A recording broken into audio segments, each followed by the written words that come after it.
Quarter 1, Week 2, Lesson 2, Creating and Opening Documents.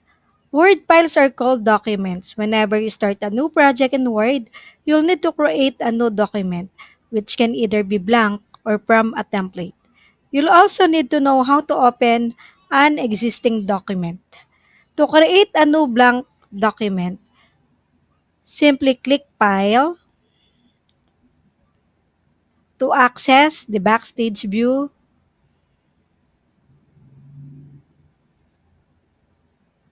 then choose or select New, then click Blank Document. A blank document will appear. So as you can see, the title of the document now is Document 5. Now, the other way in creating new document is just by using shortcut key. So, just press Control. Let me type the command. Control plus N. Right. So, you're going to press Control plus N in the keyboard. So, just hold the Control and then press N. Alright, so what happened? So, a new document will appear. Now, let us discuss creating a new document from a template. A template is a pre-designed document you can use to create a new document quickly.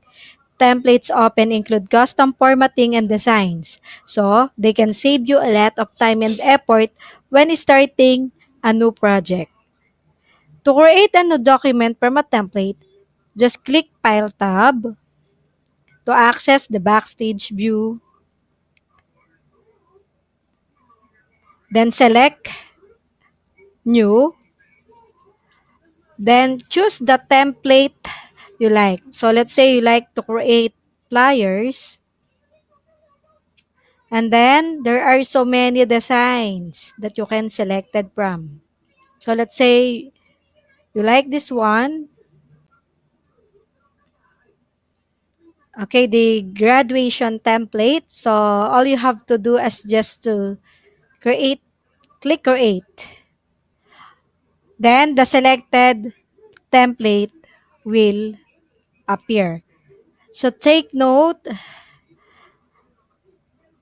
you can use this command only if your Microsoft Office is a registered version. So just like me, I use Microsoft Office 365 registered version. As you can see, you can see my name here, Mary Grace Bruan. Now, you are ready to edit the content of this flyer. So let's say you like to edit the school name.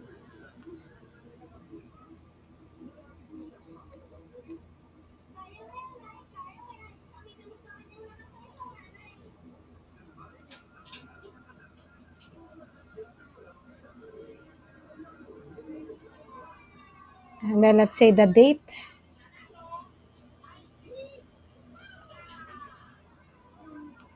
Let's say the month. And then the time.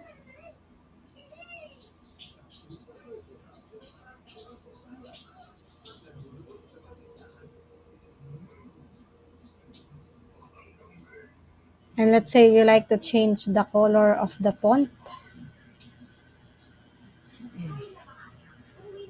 Okay, so now, let us discuss the way on how to open an existing document.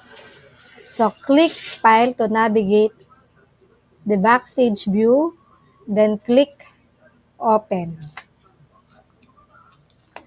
Then, click this PC, then click Browse.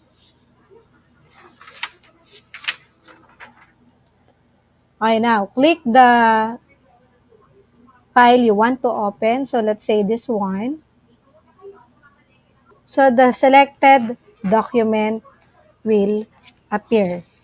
Now, to pin a document, click the File tab again to navigate to Backstage View. Click Open, then select Resend. Then afterwards, choose the document you want to appear in the pinned area. So let's say this one, you like to pin this one, hands-on number 1. So just click the push pin icon. As you can see, the hands-on number 1 file is already in the pinned area. Now, let us discuss compatibility mode. Sometimes you may need to work with documents that were created in earlier versions of Microsoft Word, such as Word 2010 or Word 2007. When you open these types of documents, they will appear in compatibility mode. Compatibility mode disables certain features, so you'll only be able to access commands found in the program that was used to create the document. For example, if you open a document created in Word 2007, you can only use tabs and commands found in Word 2007. If you want to access all Word 2016 features or 365 features, you can convert the document to the 2016 file format. So first, you have to open the document. So let's say this document. Then, click File tab to access the Backstage View. Then, click Info. Then, choose or click Convert. Then afterwards, a dialog box will appear. Click OK to confirm the file upgrade. The document will be converted to the newest file type. Converting a file may cause some changes to the original layout of the document. That's all. Thank you for watching.